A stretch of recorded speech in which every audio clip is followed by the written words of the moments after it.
एक class 10 CBSE board का acid base और सॉल्ट।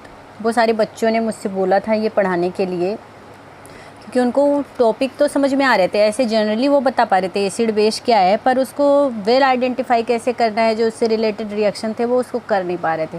तो इसके लिए हमने एक वीडियो बनाया छोटा सा, ये आपके सामने है, चैप्टर 2 10 सीबीएसई। वैसे ये हर क्लास के लिए है। तो चलिए जानते हैं। सबसे पहले जो हमको टर्म समझना है, एसिड क्या होते हैं। एसिड वो होते हैं जो डिसोशिएट होके, जो ऑन डिसोशिएशन गिव्स H+N। जब भी वाटर के कांटेक्ट में आते हैं और वो डिसोशिएट होते हैं, अगर वो H+ में डिसोशिएशन होता है तो वो सारे ही एसिड होते हैं, जैसे HCl, H2SO4,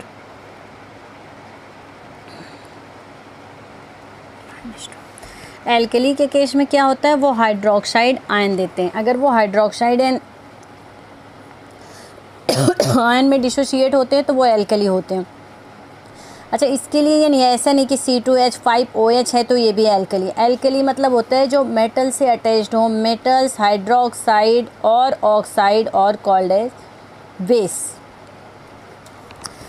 अगर वो एल्कली मेटल से NaOH, KOH, अब यहाँ पे जब डिसोशिएशन होता है तो Na+ और प्लस OH-, तो ये हमारा सोडियम हाइड्रोक्साइड क्या हो गया, बेस हो गया। क्योंकि जब भी ये डिसोशिएट होता है वाटर में तो ये हाइड्रोक्साइड आयन देता है। जितने भी एसिड होते हैं वो H+ देते हैं। एक चीज़ और यहाँ पे जान लेंगे कि जो ये होते हैं H2SO4, HCl और नाइट्रिक एसिड, ये स्ट्रॉन्ग एसिड होते हैं, स्ट्रॉन्ग एसिड।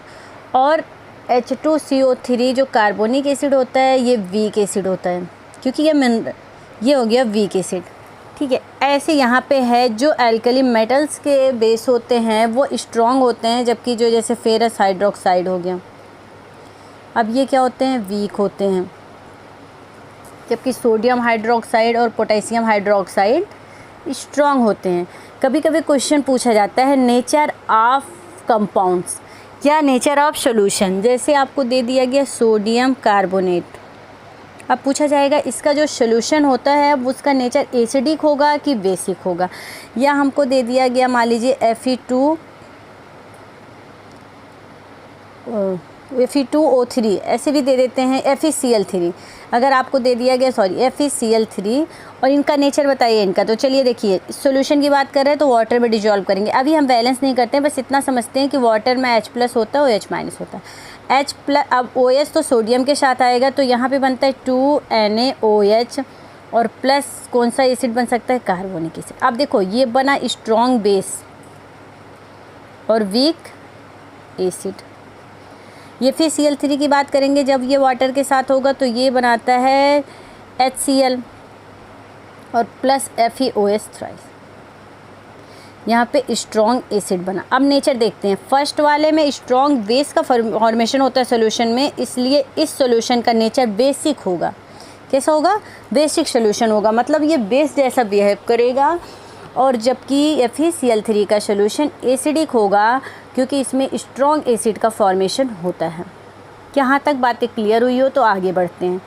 एसिड बेस बताया, जो कभी कभी आपने देखा होगा कि Na2CO3 का भी रिएक्शन करा के किसी एसिड के साथ सॉल्ट का फॉर्मेशन करा देते हैं, या NaCl का फॉर्मेशन कराते हैं HCl के साथ रिएक्शन करा के, वो भी इसी बेस पे है, क्योंकि उसका जो नेचर है वो बेसिक है। ठीक है, इतनी बातें समझ में आई हो तो हम आगे चलते हैं। आगे ये कहता है, आगे हम इसको कैसे मेजर करते हैं, तो एक pH स्केल होता है, ठीक है, जिसकी pH वैल्यू 7 से कम होगी। अगर 7 से कम है तो वो सारे क्या हैं, एसिडिक हैं। अगर 7 से ज़्यादा है तो वो सारे क्या हैं, बेसिक हैं। pH वैल्यू, ठीक है।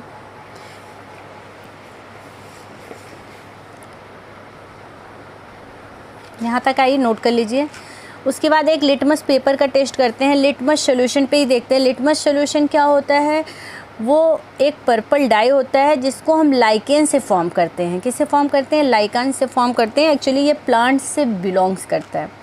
इससे हम एसिडिक और बेसिक सॉल्यूशन का क्या कर सकते हैं, नेचर देख सकते हैं। अगर पहली बात तो ये पॉइंट नोट कर लेंगे कि ये जो लिटमस पेपर होता है वो इंडिकेटर के टर्म्स में यूज होता है, और ये इंडिकेटर्स जो है कहाँ से मिलता है ये भी क्वेश्चन पूछ देते हैं। ये लाइकेन से होता है, ये प्लांट से रिलेटेड होता है, ये प्लांट से ही फाइंड होता है, ये लाइकेन है। अगर किसी लिटमस पेपर को, अगर लिटमस पेपर आपका रेड टू ये तो अगर न्यूट्रल की बात करेंगे तो पर्पल होता है, और ये अगर रेड टू ब्लू हो रहा है, रेड टू ब्लू, तो ये क्या है, हमारा दिया गया सोल्यूशन बेस है। और अगर ब्लू टू रेड हो रहा है तो हमारा दिया गया सोल्यूशन क्या है, एसिड है।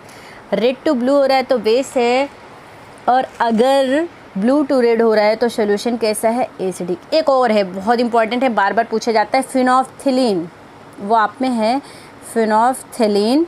फिनोल्फथलीन के केस में क्या होता है कि जो बेस होता है वो फिनोल्फथलीन को पिंक कर देता है। फिनोल्फथलीन बेस के साथ हमेशा पिंक कलर देता है, ये पॉइंट ज़रूर नोट करेंगे कि फिनोल्फथलीन बेस के साथ हमेशा पिंक कलर देता है।